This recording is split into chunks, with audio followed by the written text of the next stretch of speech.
Hi, it's almost 2 weeks now since Hurricane Sandy made landfall. 3 major hospitals here in New York City remain closed, and several nursing homes have had to be evacuated. The infrastructure for our healthcare system has been revealed to be inadequate. How did we get here, and how did this become acceptable? On March 11th of this year, Dr. John LaRosa, the president of SUNY Downstate Hospital, gave a wide-ranging talk to employees. He addressed the issue of hospital infrastructure. And the state has never provided sufficient capital for the hospital to stay up to date. We are literally at the point in University Hospital where it's questionable whether we can put in a full electronic health record, because the electrical system may not carry it, along with the other things that we have to do. Do you know how much money the state gave SUNY hospitals for the last 2 years in capital? Because it's the only way we can get capital. We can't go out on the bond market. Zero. Not a dime. Our hospitals form the backbone of our healthcare system. Let's look at how they fared during Hurricane Sandy. Hurricane Sandy caused portions of Kohler Goldwater Hospital to lose power. When the backup generators failed, patients had to be transferred to different buildings because of the storm. NYU Langone Hospital is in the middle of a massive $3 billion plan to modernize its facilities. Its board of trustees and large group of very wealthy patrons have vast resources, but don't prioritize patient care continuity. City and state health officials allowed NYU Langone to evacuate before Bellevue, even though both hospitals lost power during the hurricane. City and state health officials would not approve the evacuation of Bellevue until all of the patients at NYU Langone found another hospital to go to. These evacuations were compounded by the loss of power at Coney Island Hospital, which was also forced to evacuate. How many patients had to be retransferred because New York Downtown Hospital and the VA Hospital evacuated before Hurricane Sandy made landfall? And if that wasn't enough, health officials did not approve the evacuation of nursing homes until after they suffered damage. Why has the healthcare response been so inconsistent? The director of emergency medicine at Bellevue said, "This is not a tenable situation. There's just too many people. You can't dump this level of patients out on the open market." There's more to Dr. Goldfrank's concerns than he is addressing. He's not just talking about the evacuations of Bellevue or NYU Langone. There have been other hospital closings in New York City that have concentrated inpatient care, such that the evacuation of one or two hospitals can cascade into a healthcare crisis. There is not enough capacity in New York City to adequately provide emergency medical care in times of a major trauma event or a natural disaster, and at the same time try to make a profit from providing health care in times like these. Health officials never ordered the evacuation of nursing homes in Far Rockaway, an area which sustained major damage from Hurricane Sandy.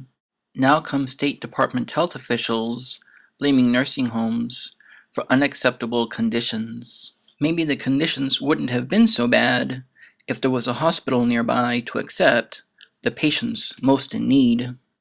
Listen to what was said last year in the time leading up to the closing of Peninsula Hospital. I am doing due diligence in this case. I spoke with the mayor last night.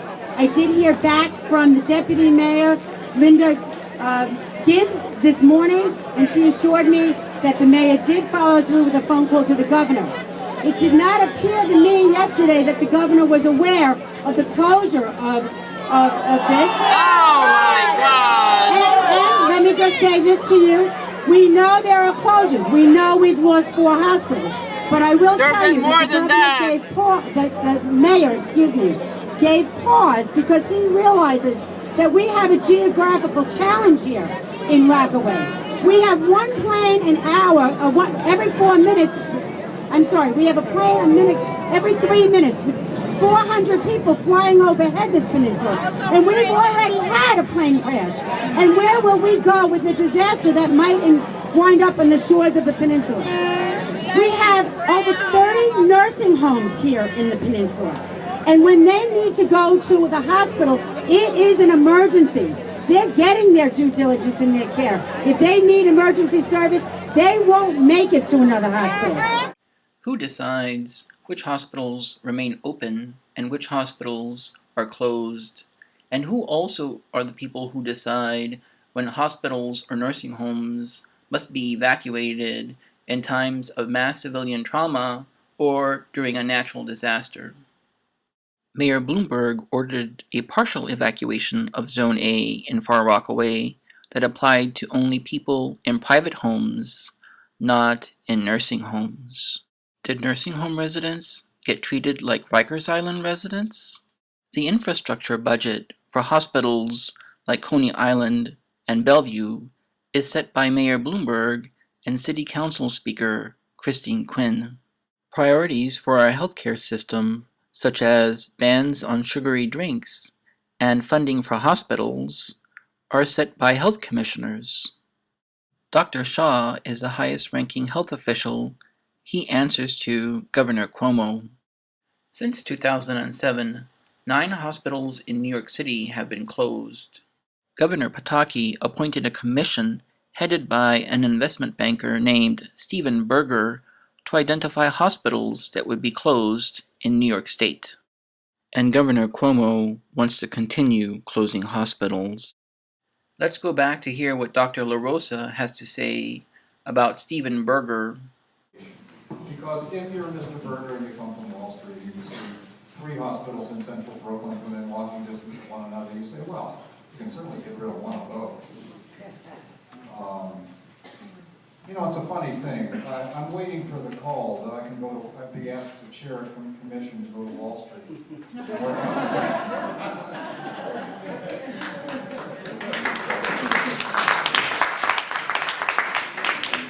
There are people who make studies of the distribution of medical services and what to do about it.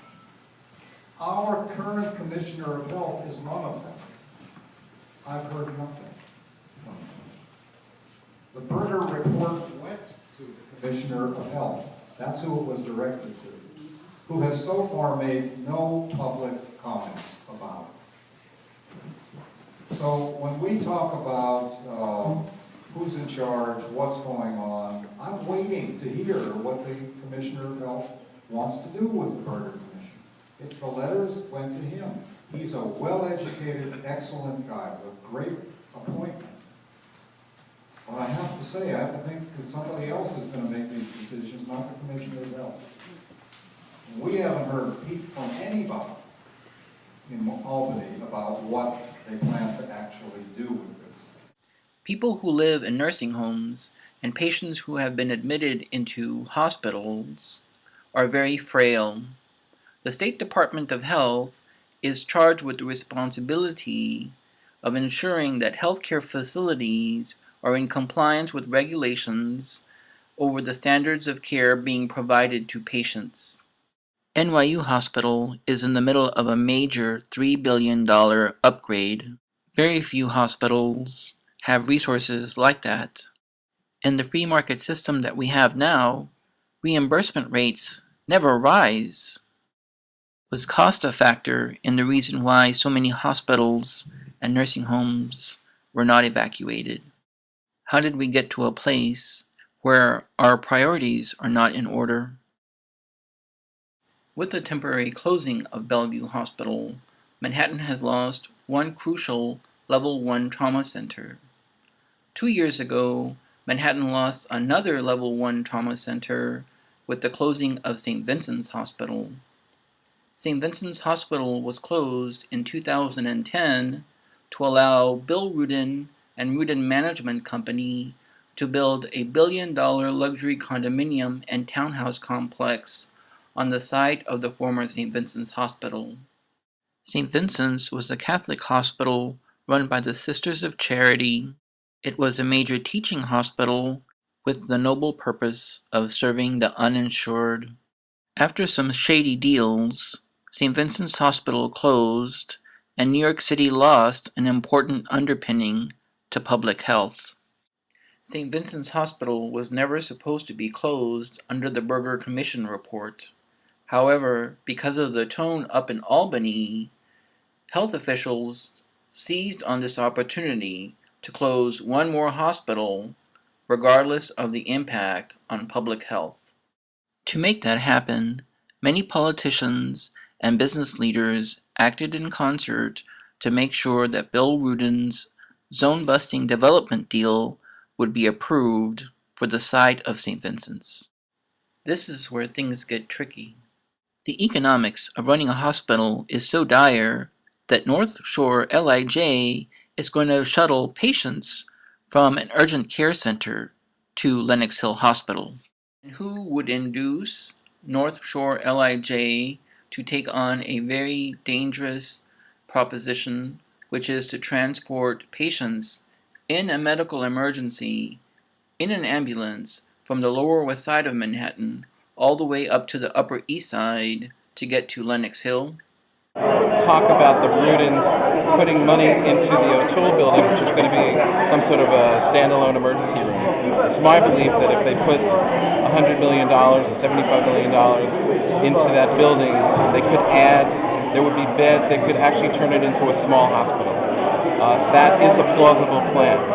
Instead, there seems to be a move afoot here to have the Rudins get what they want, or get some of what they want, or most of what they want, in return for putting $75 or $100 million into a building on Morton Street to build a new school for the community. There's a trade-off going on here. It's going on behind the scenes. And I wanted the board not to endorse that trade-off and to at least leave open the position, the possibility of the Rudins putting money into the healthcare facility. This is where we circle back to Hurricane Sandy. A few days after the immediate danger of Hurricane Sandy was over, and we began to realize the effect and devastation on the hospital systems here in New York City caused by the hurricane, Michael Dowling, the North Shore LIJ CEO, issued a statement saying that he thought that there was still excess capacity in the hospital systems here in New York City. Furthermore, he said that he did not think that Hurricane Sandy should be used as a justification to build a replacement hospital in the Lower West Side. The nurses union, NYSNA, reported that in the immediate aftermath of Hurricane Sandy, the only hospital operating below 57th Street in Manhattan was Beth Israel. Look at the unbelievable vital role that hospitals play in our survival. Why do we keep being told to expect less, especially during a natural disaster? Instead of having a truly universal, single-payer healthcare system, we let the ruthless free market decide which hospitals get funded. Hospitals can act out of desperation to find sources for funding to meet the needs that they are required to provide to their patients. Let me make a couple of other points about the Berger Commission report. There are some good points in it, but nobody has caught on to them. One of the good points is that they pointed out for the first time ever in print that I've ever seen that the well-insured patients who live in Brooklyn get shipped across the river, either by themselves or by the hospitals that they go to. Methodist Hospital and Brooklyn Hospital are controlled by New York Presbyterian Hospital. They are part of the New York Presbyterian network. They send no students and no residents for training to either one of those places. They are not part of Columbia Presbyterian's teaching network. When we took over Long Island College Hospital, it will be no surprise to you that what we found that Long Island College Hospital was being used as a feeder hospital for Beth Israel Hospital in New York, in Manhattan. And the reason Long Island College was going bankrupt is because all the patients with the kinds of diseases that require lots of care and therefore are the best reimbursed were leaving to go across the river. Now, there are plenty of people in New York, and I understand who feel that the best care is in these Manhattan hospitals. We're going to work to change that. It's quite honestly very hard to change it when your only university hospital was built in 1965, and the state has never provided sufficient capital for the hospital to stay up to date. We are literally at the point in University Hospital where it's questionable whether we can put in a full electronic health record, because the electrical system may not carry it, along with the other things that we have to do. We have almost come full circle now. Maria del Carmen Arroyo is the current City Council Chair on Health. Before she became Speaker, Christine Quinn was the City Council Chair on Health. Speaker Quinn is best friends with Emily Giske, who is a lobbyist. She represents Kingsbrook Jewish Medical Center in Brooklyn. While Speaker Quinn was saying that there was no money available to save St. Vincent's, for at least 2 years, Speaker Quinn and the City Council were providing capital financing to Kingsbrook. Because we don't have a truly universal single-payer healthcare system, the rebuilding of our hospital systems here in New York City will be uneven. Last year, activists from Occupy Wall Street staged a demonstration outside St. Vincent's Hospital.